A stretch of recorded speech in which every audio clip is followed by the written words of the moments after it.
বাজে, জঘন্য, বিশ্রী, এর চাইতে বাজে কিছু হতে পারে না।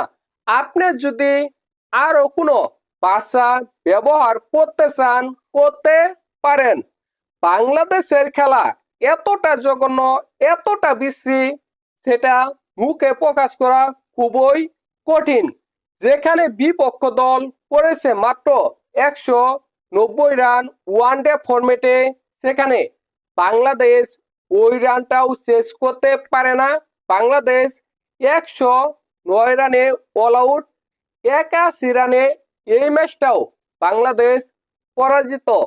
আমি একটা কথা বলেছিলাম, বাংলাদেশের বোলাররা যদি ভালো বোলিং করতে করতে বিপক্ষ দলকে 0 রানেও আউট করে ফেলে, ওই ম্যাচটাও বাংলাদেশ জয় লাভ করতে পারবে না।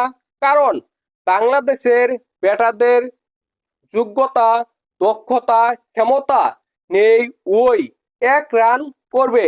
ওই 1 রান করার আগেই বাংলাদেশ অল আউট হয়ে যাবে। বাংলাদেশ ওই ম্যাচটাও জয় লাভ করতে পারবে না, ওই ম্যাচটাও ড্র হবে। আজকে ঠিক ওই রকমই হয়েছে।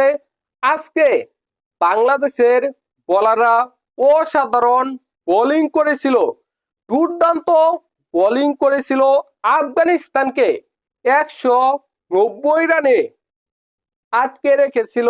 কিন্তু ওই ম্যাচটাও বাংলাদেশের ব্যাটাররা জয় এনে দিতে পারেনি। ওই ম্যাচে বাংলাদেশের ব্যাটাররা 109 রানে অল আউট। বাংলাদেশ হয়ে সর্বোচ্চ রান করে তৌহিদ হৃদয় 24, জাকের আলী 18, সাইফ হাসান 22 এবং সোহান করেছে 15 রান। দেখেন, আর কোনো ব্যাটার 2 অঙ্কে পৌঁছাতে পারেনি, সবাই 1 অঙ্কেই ছিল।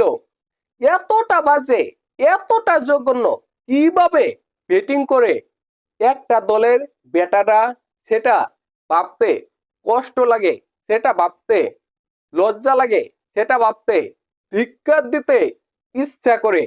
দেখেন, যেখানে বাংলাদেশের বোলাররা এত সুন্দর, এত চমৎকার বোলিং করলো, আফগানিস্তানকে 190 রানে আটকে রেখেছে, তখন মনে হচ্ছিল এই ম্যাচটা বাংলাদেশ জয় লাভ করবে করবে করবেই। আফগানিস্তানের হয়ে সর্বোচ্চ রান করে ইব্রাহিম জারদান 95। ওই ম্যাচে বাংলাদেশের বোলাররা অসাধারণ বোলিং করেছে। মেহেদী হাসান মিরাজ পেয়েছে 3 উইকেট, তানজিদ হাসান সাকিব পেয়েছে 2 উইকেট এবং রিশাদ হোসেন পেয়েছে 2 উইকেট। বাংলাদেশ আফগানিস্তানকে 190 রানে আটকে রেখেছে। আফগানিস্তানের 9 উইকেট পড়েছিল, আরেক উইকেট রিটার্ন হার্ট।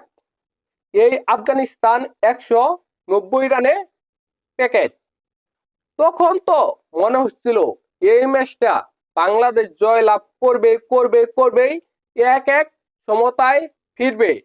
কিন্তু যখন বাংলাদেশ ব্যাটিং এ নামলো, বাংলাদেশের পতন পতন পতন, একেবারে পতন।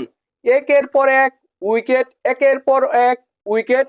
বাংলাদেশ 109 রানে প্যাকেট। বাংলাদেশ হয়ে সর্বোচ্চ রান করেছে তৌহিদ হৃদয় 24, সাইফ হাসান 22, জাকের আলী 18 এবং সোহান করেছে 15।